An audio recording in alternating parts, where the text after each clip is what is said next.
Bonsoir, bonsoir, bonsoir Laurence, bonsoir Chantal. Donc ce soir un Facebook Live sur un peu les relations qu'on a les uns envers les autres, de relations de couple aussi, relations avec nos enfants. Bonsoir Émilie. Où il n'y a pas de hasard dans les relations, ça c'est sûr. Il n'y a pas de hasard dans les rencontres. Bonsoir Isabelle. Et je vais vous partager je vais vous faire deux trois retours. L'autre est mon miroir.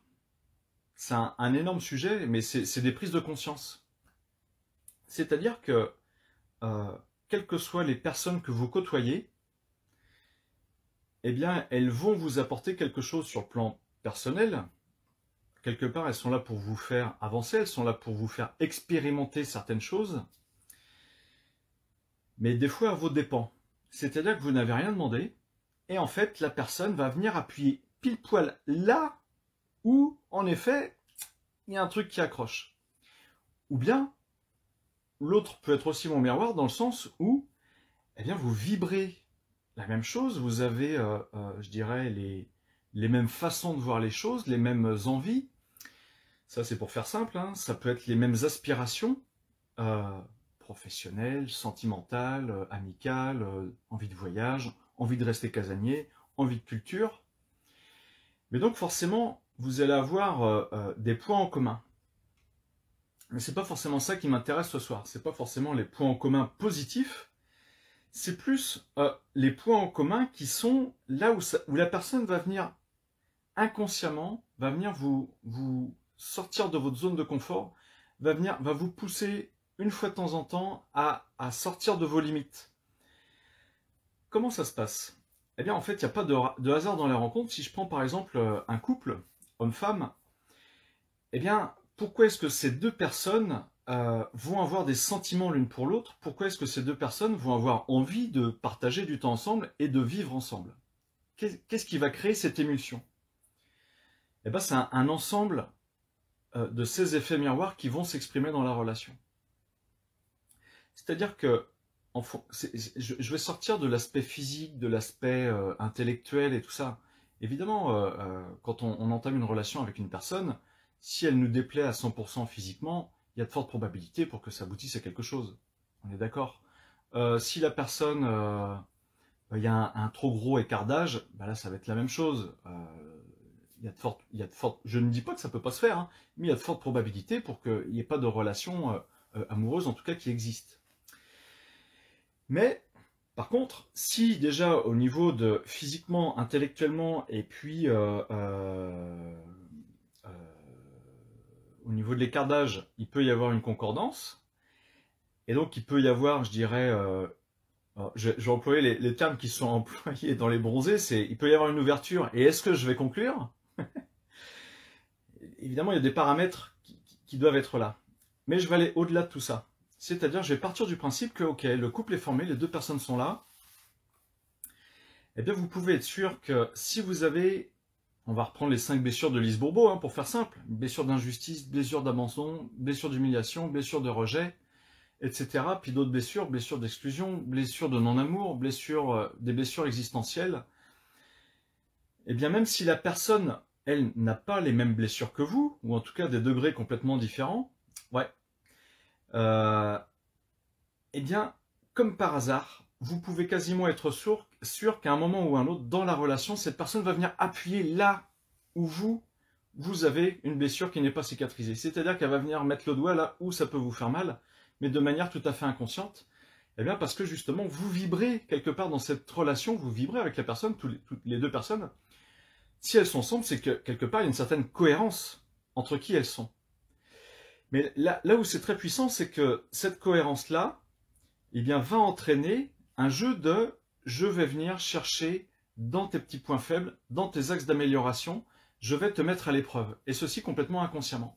Et c'est ça l'effet miroir dont je vais vous parler ce soir, c'est que, eh bien, même si, là je parle d'une relation amoureuse par exemple, mais vos enfants peuvent faire ça avec vous, c'est-à-dire que quelque part, c'est comme si vous mettez à l'épreuve en permanence. Imaginons quelqu'un qui a un enfant alors je ne vais pas parler de TDA, TDAH, parce que ça tout est relatif, c'est des catégories dans lesquelles on va mettre les enfants.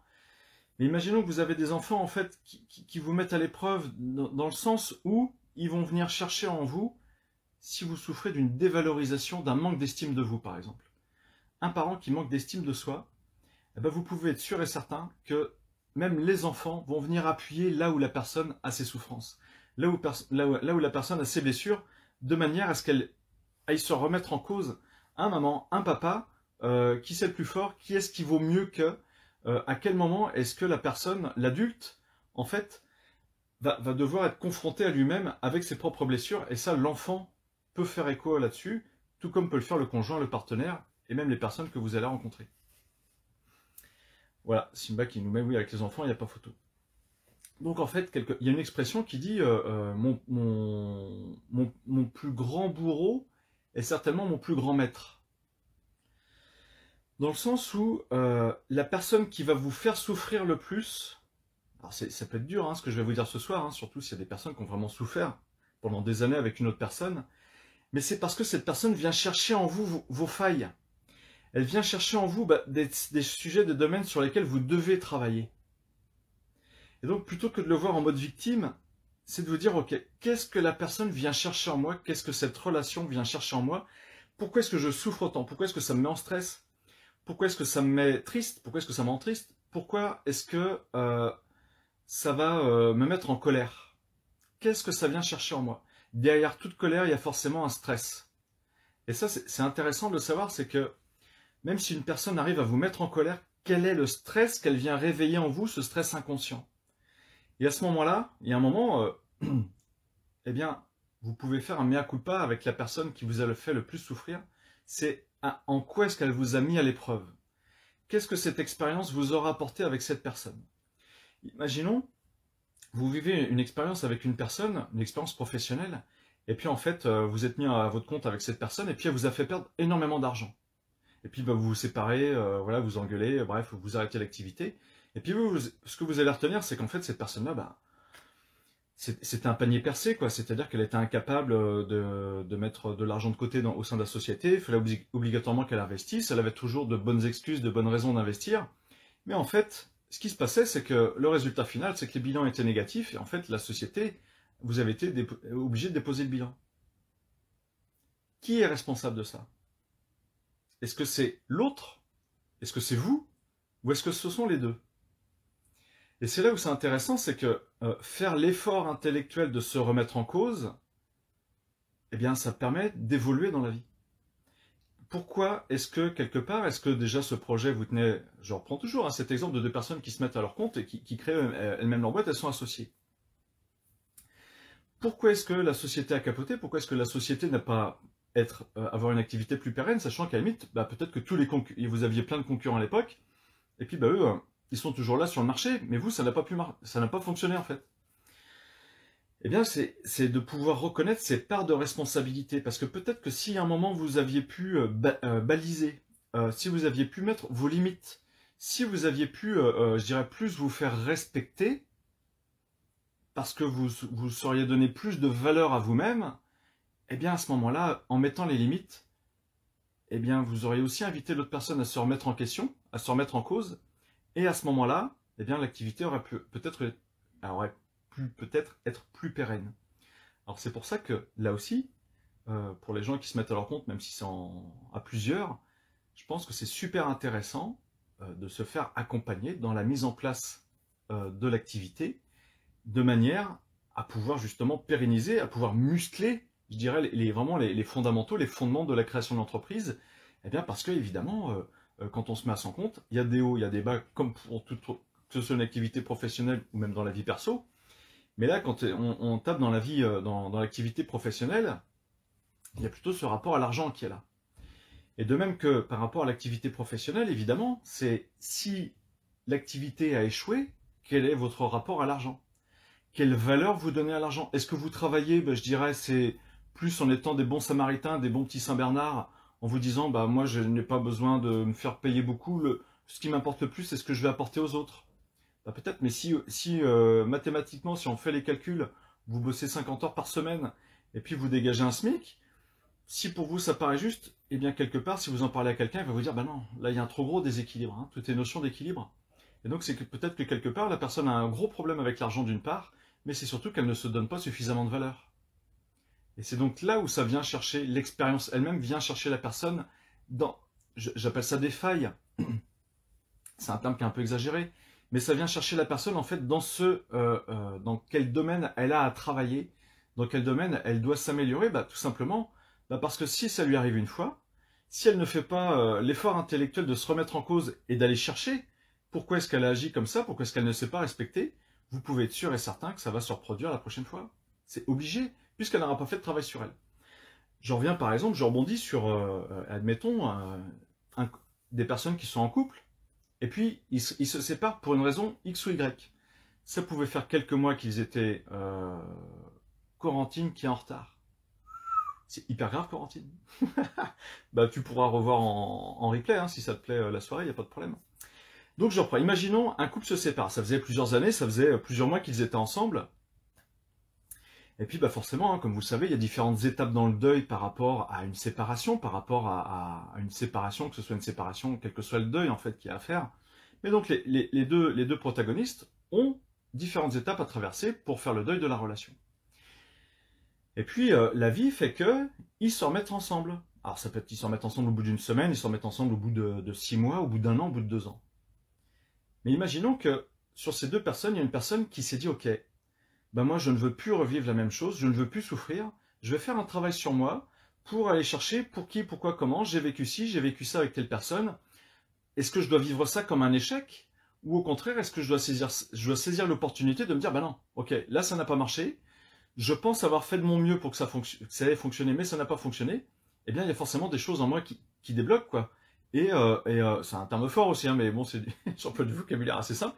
Mais voilà, qu'est-ce que je peux améliorer en moi pour que la future relation se passe bien?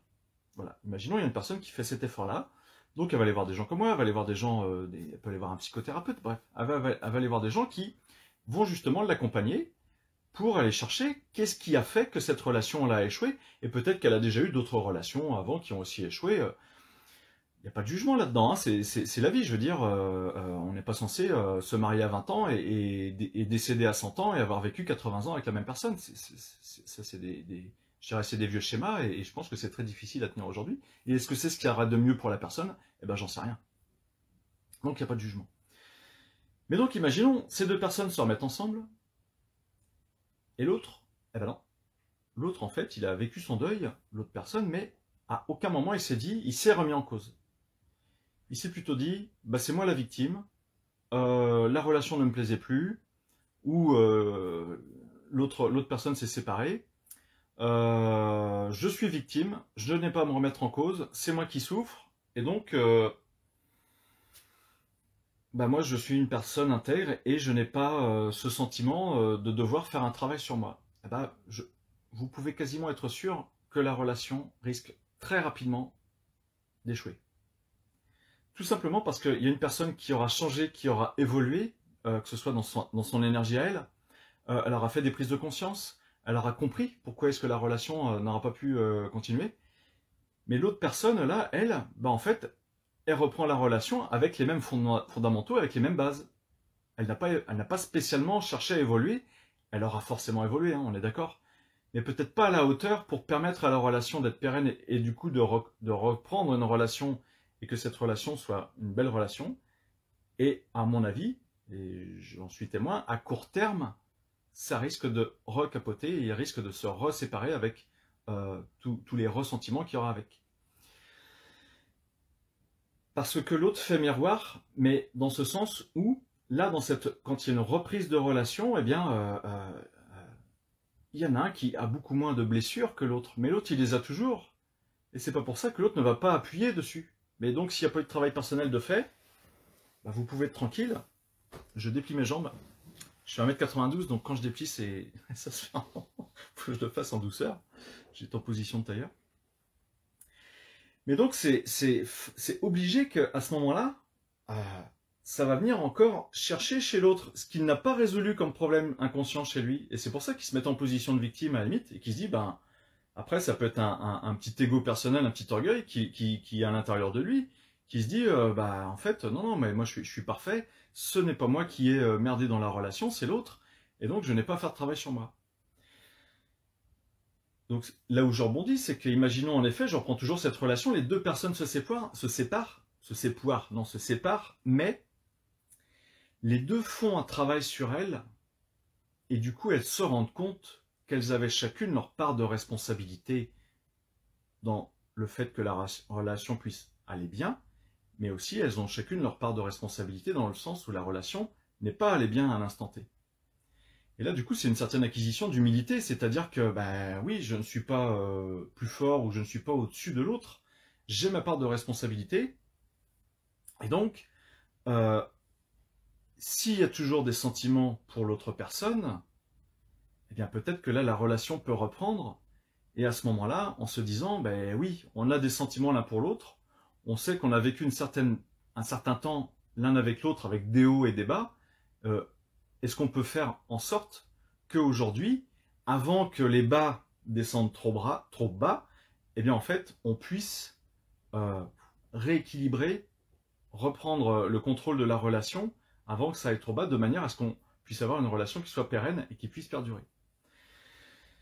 Après, ça demande un effort. Évidemment, ça demande une remise en question, ça demande une remise en cause. Les gens qui sont trop dans leur orgueil, qui sont trop dans le pouvoir, qui veulent trop, qui ne veulent pas s'avouer en fait qu'elles ont des souffrances intérieures, qu'elles sont dans le déni, qui sont, je dirais, un peu, qui se prennent avec trop de pouvoir, et bien en fait, ces personnes-là vont avoir d'énormes difficultés à se remettre en question, à se remettre en cause, et elles se mettront toujours en position de victime.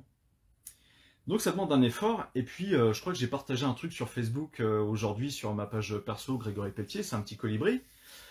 Et ben c'est-à-dire que quand je cherche à guérir mes blessures intérieures, ben évidemment, ça va passer par différentes phases. Il va y avoir des moments de fatigue, il peut y avoir des moments de tristesse, il peut y avoir des moments d'inconfort, il peut y avoir des moments où ça va faire mal physiquement. Mais en fait, ce sont des étapes tout à fait naturelles pour après aller mieux. Mais il faut pouvoir accepter ça, que eh ben là c'est pareil, c'est pas tout plat et c'est pas, le nivellement se fait pas comme ça de manière très linéaire, non, non, ça vient chercher des choses qui sont profondes en nous. Ouais, et avec un enfant qui ne veut rien entendre. Chantal, je pense que tu parles de l'enfant intérieur, je sais pas. Mais donc, en quoi l'autre va venir exercer ce miroir face à nous? Eh bien tout simplement une personne qui restera avec des blessures béantes, vous pouvez être sûr, et ça peut même être le patron. Imaginons demain une personne me consulte et me dit bah ouais je subis du harcèlement par mon patron, il ne me respecte pas, il me crie dessus, ou même du harcèlement moral ou du harcèlement sexuel, peu importe.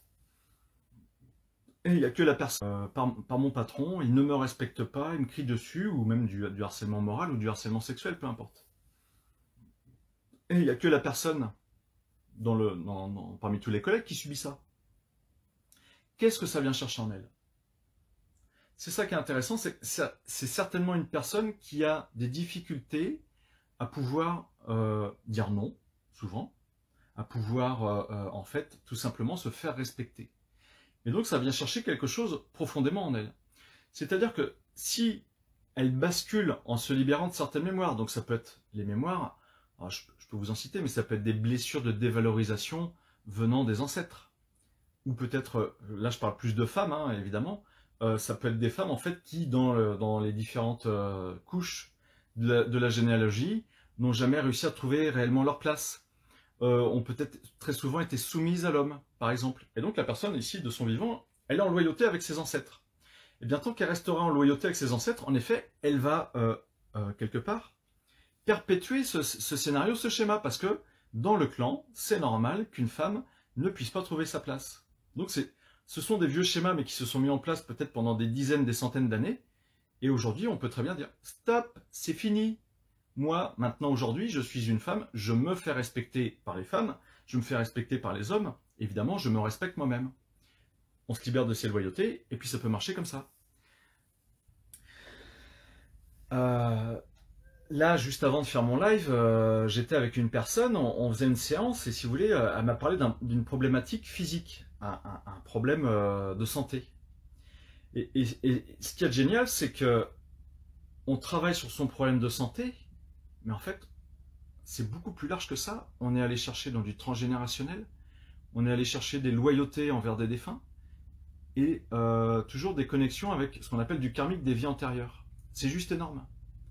Mais c'est-à-dire que juste pour son problème de santé, c'est pas un petit problème de santé, c'est quand même plutôt handicapant, mais quand on vient travailler sur une problématique, je peux vous dire qu'en fait, on travaille sur plein de problématiques en même temps sans forcément s'en rendre compte, et c'est ça qui est génial, quoi. C'est-à-dire que c'est vraiment la personne, pour une problématique, va vraiment suivre une évolution personnelle qui va être très importante.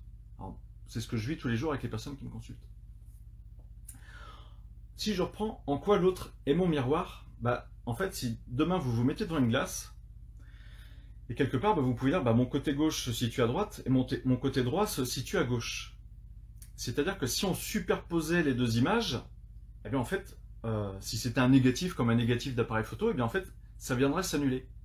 Et c'est pour ça que, très souvent, l'effet miroir qu'il y a avec l'autre, c'est que il va correspondre à l'opposé de qui je veux être, de qui je suis. C'est-à-dire que même si vous dites, bah ouais, on aspire à la même chose, on veut la même chose pour nous, ou pour nous chacun individuellement, eh bien en fait, il y a une partie de l'autre qui va être le négatif de vous-même. Ça va être carrément l'opposé. Et ça peut être difficile à comprendre et à entendre, mais ça va au-delà des sentiments, c'est-à-dire qu'il faut pouvoir accepter l'autre dans ses différences, et notamment dans le fait qu'il soit complètement à l'opposé de vous. Alors je dis pas que, évidemment, si c'est sur tous les plans de l'existence, il y a de fortes chances pour que vous n'entreteniez pas beaucoup de relations avec la personne, mais si vous êtes très souvent avec la personne, eh bien en fait, il peut y avoir, là du coup c'est pas un déséquilibre, c'est que les deux personnes en fait vont pouvoir se compléter, se complémenter. Et c'est ça la richesse des relations. Oh bah ce soir, il va y avoir une fatigue entre les R et les relations. Les relations, c'est qu'en fait on se complète.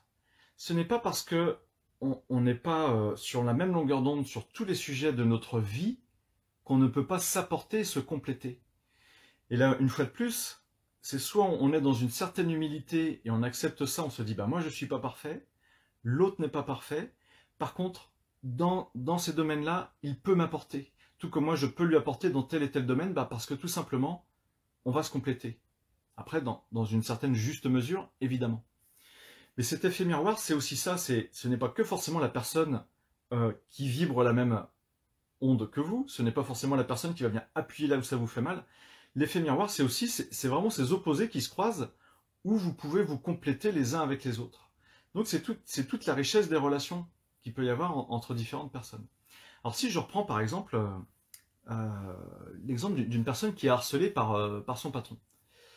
Donc on peut se guérir mutuellement. Ben, c'est tout à fait ça. C'est-à-dire que dans un couple, si je reprends un couple amoureux, ou un couple d'amis, si les gens sont ouverts à ça, s'ils sont OK pour s'en mettre en cause, eh bien en fait vous allez quelque part vous apporter des guérisons l'un envers l'autre. Mais là c'est pareil, ça demande un effort émotionnel et intellectuel, c'est-à-dire que quand l'autre vient vous chercher dans une de vos blessures, évidemment là vous pouvez avoir de la tristesse, de la colère qui se mettent en place. Mais c'est de dire, ah non, ok, là, c'est mon mental, c'est mon ego là qui s'est fait blesser, c'est mon enfant intérieur qui vient de se faire titiller. Qu'est-ce qu'il exprime? Accueillir cette émotion et du coup, de pouvoir expliquer à l'autre, bah ouais, quand tu me dis ça, je ressens ça. Et ça me blesse, ça me peine, ça me rend triste, ça me met en colère. Ce n'est pas pour ça que c'est l'autre qui est méchant. C'est pas ça que ça veut dire. C'est que ça vient forcément chercher quelque chose en vous, ça vient gratter une croûte là. Vous avez une croûte là, elle commençait à bien sécher et là il est venu vous écorcher d'un seul coup, là, sans faire exprès. Donc c'est ça qui est intéressant à aller chercher, c'est pourquoi est-ce que ce n'est pas encore cicatrisé? Qu'est-ce que j'ai à travailler sur moi? Alors j'ai Carole qui m'a sorti un gros commentaire. Voilà, à mon sens, nous avons contrat d'âme avec les personnes importantes qui entrent dans nos vies. Elles viennent nous enseigner des leçons que nous avons choisi d'apprendre avec notre incarnation dans cette vie, guérir ces blessures pour ne pas revivre. C'est tout à fait ça. Pour ne pas revivre les mêmes patience, détermination et courage, car c'est douloureux. Alors c'est douloureux, je dis pas que c'est douloureux à chaque fois, moi, hein. Ça peut être douloureux, mais je peux vous dire que c'est pour aller mieux plus tard. Et plus vous allez vous libérer de ce qui pourrait être douloureux, en fait ça va vous amener une certaine paix intérieure, mais du coup vous serez en paix avec vous-même et avec les autres. Je reprends cet exemple de cette jeune femme qui m'avait consulté parce qu'elle se faisait harceler par son responsable de service, qui devait avoir 20 ans de plus qu'elle à peu près. Et ça, c'était intéressant, c'était pendant le premier confinement. Alors, je sais pas pourquoi je m'en souviens en particulier de celui-là. Bah si, parce qu'en fait, le résultat était là. C'est-à-dire qu'on a fait la séance en visio pendant le premier confinement. Et si ma mémoire est bonne, en fait, on est allé travailler, elle, son rapport aux hommes.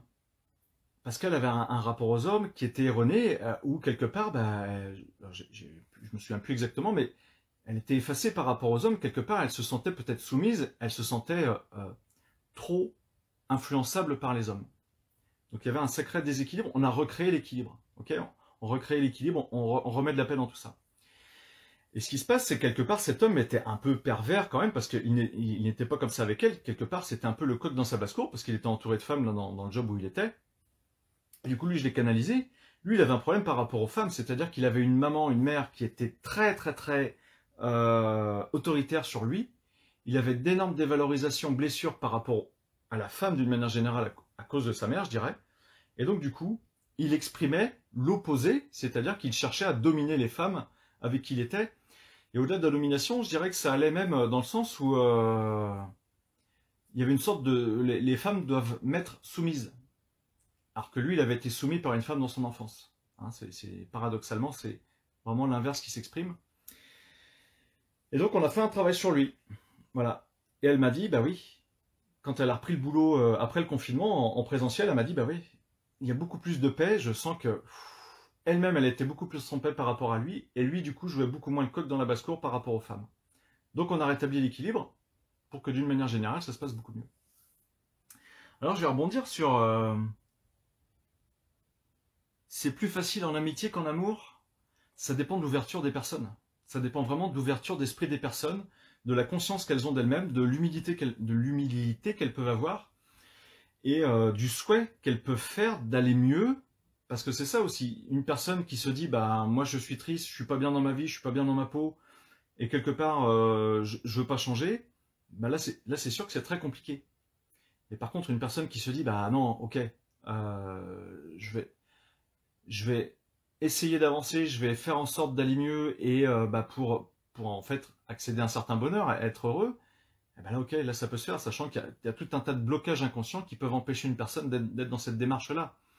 Très souvent, c'est des deuils qui n'ont pas été faits, des deuils par rapport à l'enfance ou par rapport à sa vie d'adulte. Mais voilà, ça les met pour certaines personnes, pour toutes, mais elles sont un petit peu dans un état dépressif latent et qui s'exprime justement par ce manque de désir, ce manque de volonté d'aller mieux. Elles sont complaises en fait à aller mal quelque part. Mais voilà, c'est des chemins de vie et ça les regarde, mais elles ne sont pas, quelque part, elles n'ont pas la volonté d'aller mieux parce qu'elles sont dans leur souffrance. Et c'est un peu compliqué en effet de leur faire prendre conscience que elles peuvent s'en libérer pour aller mieux. Parce qu'elles n'ont connu que ça, le fait de ne pas aller bien. Une personne qui a connu la souffrance pendant des années, quelque part, elle s'identifie à cette souffrance et elle se dit, bah, je suis une personne en souffrance, souffrante, et qui doit souffrir toute sa vie. Alors tu lui dis, bah non, non, c'est pas toi dans ton entièreté, c'est une partie de toi qui est souffrante, et tu as toute l'autre partie en fait qui ne demande qu'à vivre et à être connectée à l'énergie de vie. Voilà, c'est des prises de conscience à faire, et bon, voilà, c'est pas forcément évident, mais ça se fait en séance. Je vous raconte une petite histoire, parce que c'est pour rebondir aux commentaires par rapport à tout à l'heure aux missions d'âme. C'était Carole Hervé. Imaginez, une maman a un enfant, et puis en fait cet enfant, il décède au bout d'un mois, au bout d'une semaine. Voilà, le drame, ok. Et puis elle a un autre enfant, admettons 5 ans plus tard. Elle élève cet enfant, elle a d'autres enfants par la suite. Imaginons ce deuxième enfant, on va l'appeler Madame X. Ok? En fait, ce qui se passe, c'est que Madame X, quand elle était bébé dans le ventre de sa mère, elle savait qu'avant elle, il y avait eu un enfant qui était décédé parce que c'est porté par l'énergie des parents qui, eux, n'ont peut-être pas fini leur deuil. Ok? Dans tous les cas, Madame X et ce premier enfant décédé, eh bien, en fait, ils ont cette relation de fraternité qui est là entre eux. Ils ont quelque part le même sang qui coule entre eux. Ils font partie du même clan, de la même lignée. Ils sont frères et sœurs ou ce sont deux sœurs. Ok? J'espère que vous me suivez pour l'instant. Un enfant décédé, un enfant qui est vivant. Et puis, cette Madame X grandit, admettons, elle a 40 ans. Et puis un jour, elle tombe folle amoureuse d'une personne. Elle ne l'explique pas. C'est au premier regard. Pouf, un amour surdimensionné, énorme pour la personne qu'elle croise. Alors elles se connaissent, elles se rencontrent un petit peu. Et puis elles se séparent parce que c'est un amour impossible. Elles sont séparées par 500 km. Bref. Donc du coup, les deux personnes restent avec cet amour-là, qu'elles ont l'une pour l'autre, mais elles ne savent pas quoi en faire. Et bien quand cette personne vient me consulter, là où c'est juste énorme, c'est qu'il n'y a pas eu de hasard dans leur rencontre. C'est que Madame X a 40 ans, cette personne qu'elle a rencontrée là, pour qui elle a ressenti énormément d'amour, et ça a matché très fort entre les deux, eh bien c'est ce bébé qui s'est réincarné en fait dans cette autre personne. C'est-à-dire que le bébé qui est décédé 5 ans avant la naissance de Madame X, ce sont des histoires d'âme. Dans la vie d'après, elle se réincarne dans une autre personne, et forcément elles vont se rencontrer, et là c'est un énorme amour qui les relie l'une à l'autre. Donc ça peut être très perturbant parce que, bah évidemment, c'est des amours qu'on n'explique pas, quoi. C'est un énorme coup de foudre, et puis c'est un amour qui est très très puissant, c'est-à-dire que c'est pas juste comme ça un claquement de doigts, c'est qu'il y a vraiment une relation qui est très très fusionnelle entre les deux. Mais cette fusion peut s'expliquer par ce schéma-là. Ok ? J'ai une autre histoire à vous partager. Tout ça pour vous dire que là, dans ces histoires d'effets miroirs, ça va vachement loin, quoi. C'est pas que l'autre vient appuyer sur la blessure, c'est pas que l'autre vibre la même énergie que moi, c'est pas que l'autre, en fait, est carrément à l'opposé de moi. Là, c'est pas du tout ça. Ah ben non, l'autre, en fait, c'est une personne que j'ai déjà connue à une époque, enfin que je n'ai pas connue parce qu'elle est décédée avant, mais en fait, on a cette énergie fraternelle qui nous relie, ou cette énergie de sororité, hein, de sœur, qui nous relie, et c'est ça, en fait, qui vient... vraiment faire rentrer en résonance l'amour qu'on a l'une pour l'autre. J'ai une autre histoire. Imaginons, on est pendant la guerre 39-45, et puis il y a un monsieur qui bosse au niveau des chemins de fer. Il est cheminot, et puis un jour il rencontre en fait des juifs qui se sont réfugiés, et puis ils n'ont qu'une trouille, c'est d'être vus, d'être déportés, quoi. Et puis en fait, ce cheminot, il va prendre soin de ces personnes. Il va leur apporter à manger, mais surtout, comme il se dit, moi, il faut surtout pas qu'on me tope, parce que là, je sais que c'est la pendaison directe, quoi. Moi, j'y passe. Donc, je vais faire les choses en douce. Je vais venir apporter à ces familles, ils sont une petite dizaine, il y a des enfants, il y a des femmes. Et ce qu'il y a, c'est que chemin faisant, en fait, il tombe amoureux d'une des femmes qui est là. Et puis, un jour, en fait, il arrive, ces juifs-là ne sont plus là. Ils sont partis. Et lui, ça lui déchire le cœur. Ça lui déchire le cœur. Il était tombé amoureux d'une femme. Il n'a pas pu lui porter secours. Il lui a porté secours, mais il n'a pas pu la sauver. Il n'a pas pu empêcher le drame. Et c'est surtout que il ne la reverra jamais parce qu'elle est partie. Elle est partie, elle ne reviendra pas. Et puis cet homme, en fait, il va se marier. Sauf qu'il a une telle blessure, un deuil non fait au niveau de l'amour, au niveau du cœur. En effet, il a de l'amour pour son épouse, il a de l'amour pour ses enfants, mais c'est quelqu'un qui a tellement de tristesse et de colère en lui, qu'il peut être un peu violent avec sa femme, il peut être un peu violent avec ses enfants, c'est-à-dire qu'il n'arrive absolument pas à exprimer de l'amour pour les siens, puisqu'ici, au niveau du cœur, c'est complètement cassé, c'est brisé, il a le cœur là, qui est complètement éventré, à cause de cette blessure d'amour qu'il n'a pas pu assouvir, et toutes ces culpabilités qu'il a envers cette femme qui est partie au camp de la mort. Et puis imaginons cet homme-là, qui a vécu pendant la guerre 39-45, il s'est marié, il a des enfants, et puis parmi ses enfants, en fait, il a un de ses fils, l'aîné. Et puis ce fils aîné va vivre quelque chose de dramatique. Il se marie, il a des enfants, il a des fils, et lui, en fait, il va reproduire quasiment le même scénario de vie, mais de manière différente, c'est-à-dire qu'il va vivre une séparation très violente, très douloureuse, avec sa femme. Même chose. Donc là, on n'est plus du tout dans la même histoire des juifs qui sont déportés, tout ça. Non, non. Une histoire complètement différente d'énormes blessures de séparation. Ok ? Et puis ils reviennent ensemble. Bref, il suit sa vie. Vient la 3e génération. C'est-à-dire que cette génération-là, ce dernier fils, un des derniers fils, a eu son père qui a vécu une énorme séparation douloureuse, a eu son grand-père qui a été séparé malgré lui d'une femme qu'il aimait énormément, et l'amour devait être réciproque. Eh bien, chez cette personne, il y a de fortes probabilités, parce que c'est une personne qui m'a consulté, il y a de fortes probabilités en fait, parce qu'elle est venue me consulter pour ça, elle est venue me dire, c'est un homme, il vient me dire, moi j'ai qu'une seule peur énorme, c'est de perdre ma compagne. Et là, ma compagne, elle est en train de m'annoncer qu'elle veut partir pendant 3 mois, visiter différents pays, mais seule. Et il me dit, mais moi, c'est le pire truc qui puisse m'arriver.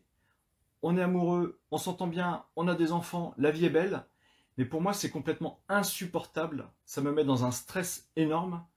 Le fait de savoir qu'elle va partir, sachant qu'on pourra être en visio, les sentiments sont là, je lui fais entièrement confiance, et elle me fait entièrement confiance, mais pour moi, c'est insupportable. Eh bien, en fait, cette personne qui vient me consulter, elle est conditionnée par ce qu'ont vécu son père et son grand-père. C'est-à-dire que cette peur est complètement injustifiée. Et donc, il va falloir le libérer de ces différents conditionnements des 2 générations au-dessus. Mais ce qui est énorme, attention, roulement de tambour, c'est que sa compagne, est-ce que vous savez qui, dans cette histoire d'âme, qui est sa compagne? Est-ce que vous pouvez deviner, en fait, quelle est l'âme qui habite, qui est réincarnée dans cette compagne? Eh bien, en fait, c'est cette femme juive qui a quitté, sans le vouloir, qui a été déportée du temps de son grand-père. C'est cette femme juive-là qui s'est réincarnée dans la compagne avec qui il est aujourd'hui.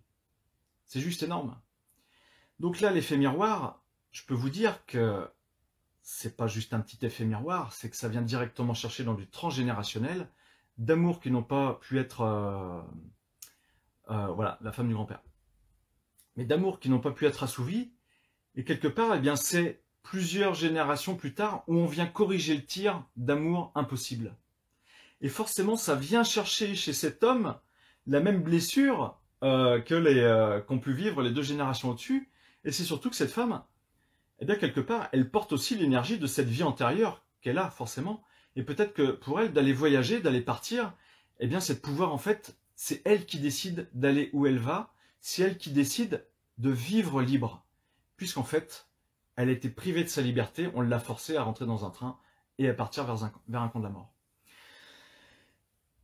Donc, ces 2 exemples que je viens de vous citer, c'est pour vous montrer que, quelque part, l'effet miroir avec l'autre, mais ça peut aller hyper loin, quoi. Ça fait pas semblant, quoi. Et je n'ai pas encore évoqué le fait que, forcément, toutes les personnes que vous côtoyez, vous les avez forcément déjà connues dans une vie antérieure. C'est obligé. Après, qu'est-ce que vous avez vécu l'un avec l'autre? Ben ça, on ne le sait pas. Mais il peut y avoir différents scénarios. C'est soit on va faire, dans une vie antérieure, on était, lui c'était mon père, moi j'étais sa fille, et dans cette vie-ci, eh bien en fait, je suis le mari, et aujourd'hui c'est ma femme. Donc les personnages peuvent complètement changer. Et ce qu'il y a, c'est que les scénarios de vie peuvent soit se dupliquer, soit au contraire, ça va être carrément l'opposé. Faut être super fort pour trouver tous ces liens, ouais, bah, on y arrive en constellation. C'est la magie des constellations. Je ne peux pas vous dire autrement, c'est de la canalisation, c'est ce que j'apprends aux personnes lorsqu'on fait les formations, c'est vraiment d'aller chercher l'information juste, et c'est juste de la magie, parce que du coup, on va comprendre plein de scénarios de vie, plein de schémas, plein de fonctionnements chez les personnes. On va parler de schémas de fonctionnement inconscient, mais il n'y a pas que l'inconscient qui agit. Il y a le transgénérationnel, là on est vraiment sur de l'énergétique, sur de la mémoire cellulaire, hein. Et puis il y a tout ce qu'il y a dans le karmique, et puis il y a plein d'autres choses aussi.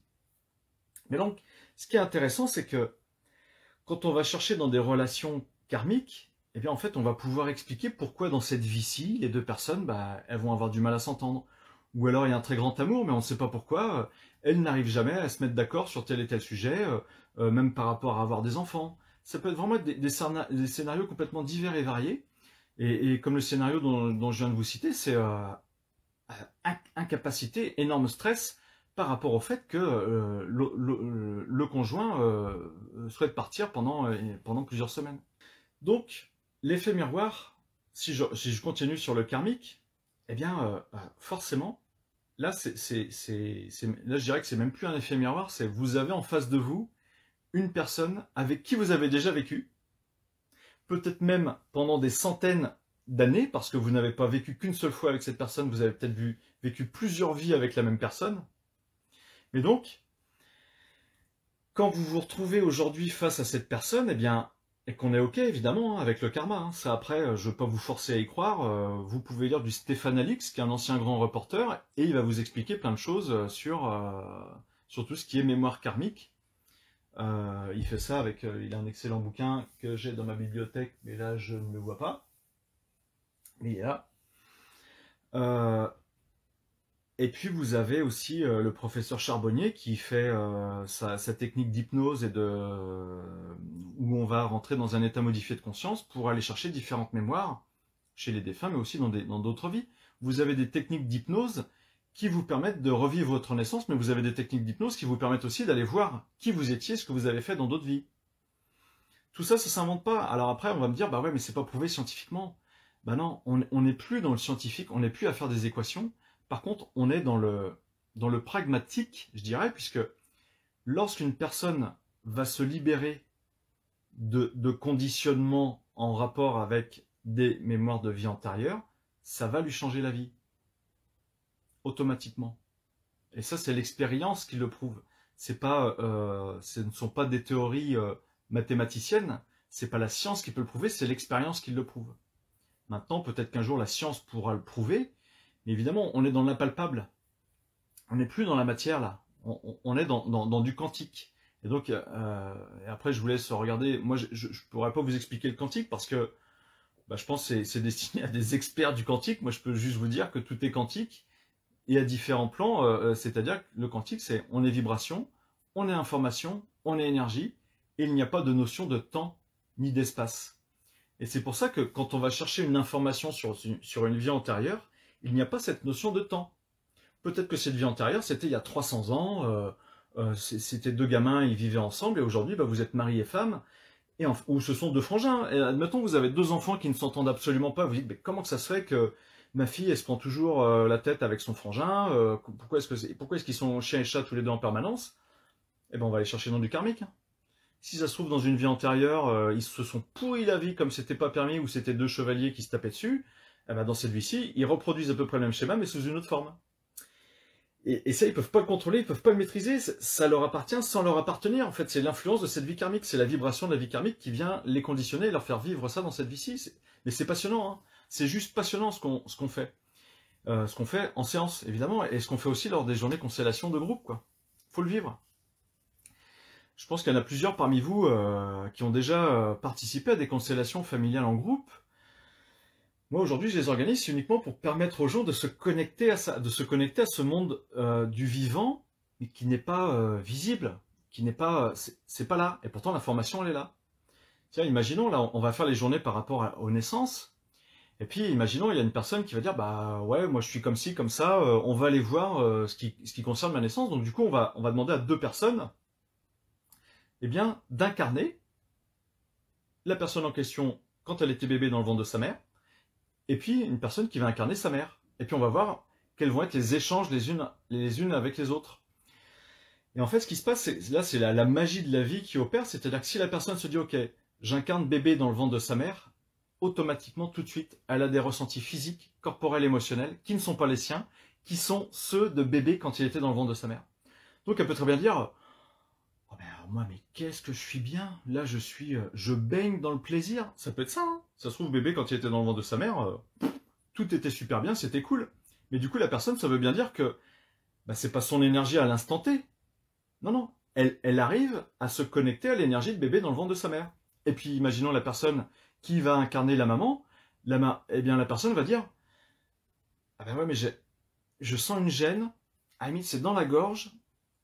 Vous voyez, ça peut être physique, c'est dans la gorge, et je me sens un peu oppressé, je me sens opprimé. Et puis au bout d'un moment, elle va dire, bah oui, il y a quelque chose que j'ai pas réussi à dire, il y a une colère que j'ai pas réussi à verbaliser. Je ne veux pas accoucher avec tel obstétricien. Moi, je veux que ce soit telle sage-femme. Et en fait, la maman vivait une contrariété à telle époque. et la personne va ressentir cette énergie de contrariété. C'est ça en fait que la personne va canaliser. Et du coup, une fois que la personne qui incarne la maman va se connecter à cette colère, ben, ça se trouve bébé qui était la personne qui jouait le rôle du bébé qui était dans le ventre de sa mère va se dire ah bah ouais, bah moi aussi maintenant je ressens la colère. Ah bah génial. Et si ça se trouve la personne qui se fait consteller va dire bah c'est vrai que je suis hyper sensible, je suis comment dire hyper susceptible. Un rien me contrarie et je peux rentrer très facilement dans de grosses colères, surtout quand on ne me respecte pas dans mes choix. Bingo. Grâce à la constelle, on va libérer maman, bébé de ces colères qui n'ont jamais été exprimées. On va rétablir la paix. Ça agit instantanément sur la personne qui est constellée. Et forcément, après, il y a une notion de temps, hein, le temps que ça se mette en place, que ça infuse en elle. Mais elle sera, là je peux vous le garantir, elle sera forcément beaucoup moins susceptible lorsqu'on ne va pas la respecter dans ses choix. C'est obligé. Parce qu'en fait, c'était un conditionnement en rapport avec une contrariété qu'a vécu sa mère quand elle était enceinte de cette personne. Voilà, je vous ai donné un exemple, comme je pourrais vous en donner des centaines, parce que c'est pas ce qui manque. Et il y a Stéphanie qui pose une question. Est-ce possible de changer ce genre de comportement et comment? Bah voilà, je pense que j'ai répondu à ta question, Stéphanie. Tout à fait, on change. Pour moi, on peut agir sur tout, c'est une question de volonté et puis de savoir-faire. Vu sous cet angle, les discours de Jean-Claude Van Damme sont plus parlants. Bah, en fait, ouais, je pense que Jean-Claude Van Damme, même s'il passe pour un hurluberlu et puis un peu un fanfaron, bah, le mec, il s'est posé des questions. Et je pense que c'est plus dans la forme, dans la façon d'exprimer, où ça manque de rondeur, ça manque la façon d'exprimer les choses n'est peut-être pas forcément appropriée par rapport à la profondeur des choses qu'il veut exprimer. Parce que, alors je le connais pas par cœur, hein, Jean-Claude Van Damme, évidemment, c'est pas non plus une personne dont j'ai lu tous les bouquins, je sais même pas s'il a écrit des bouquins. Mais c'est vrai que des fois, on voit certaines de ses interventions, et il y a une profondeur dans ce qu'il dit. C'est pas forcément bien exprimé. Bah écoutez, j'espère que cette soirée vous aura intéressé. Alors elle sera en replay sur ma chaîne YouTube, Grégory Pelletier, et donc si vous voulez la partager, si vous allez voir les autres vidéos sur YouTube, franchement je vous le demande, n'hésitez pas à vous abonner à ma chaîne YouTube, Grégory Pelletier, à liker les vidéos et à mettre juste un petit commentaire, vous mettez youpi, merci, salut, super pour la vidéo, ça permet de favoriser le référencement au niveau de YouTube. Je vous souhaite une excellente soirée. Je vous avais donné toutes les informations concernant mon actualité, les différentes soirées, sur mon site boostez-vous.fr. En attendant, très belle soirée à vous toutes, à vous tous. À très bientôt, bonne soirée, au revoir.